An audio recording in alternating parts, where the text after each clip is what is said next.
Tonight, families are responding after Governor Ron DeSantis announced his plans to veto a law that for decades has stopped some Florida families from suing over deadly medical mistakes. Critics call it Florida's free kill law, and since 2019, WPTV has followed relentless efforts by families to get this law off the books. Tonight, Katie LeGrone continues our coverage, digging into why the governor says he will keep the current law on the books.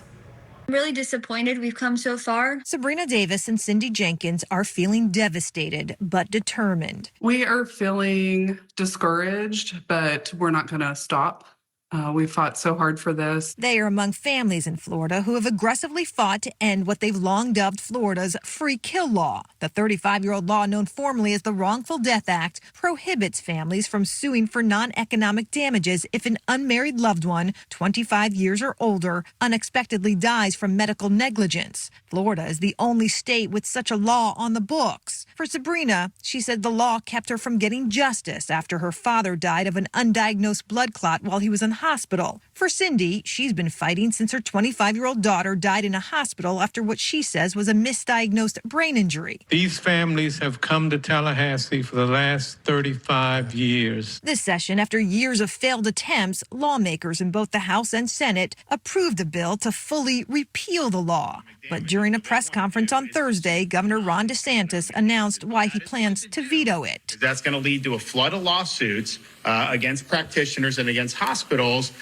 Malpractice premiums are going to go up. It's going to be harder to recruit physicians into Florida, and ultimately healthcare costs will go up. The governor's sentiments echo that of healthcare advocates and lobbyists who have long fought against a full repeal, despite federal data that shows the law has done little, if anything, to reduce the state's skyrocketing number of malpractice cases and payouts. Please accept our sympathy for We first revealed its failures back in 2023. what this doctor took from my son and I. Since then, we've been following family efforts to get it off the books. The governor, who supports capping how much families can collect in damages to stop what he called jackpot justice, said he feels for families impacted by the law, but You have to look at the global view.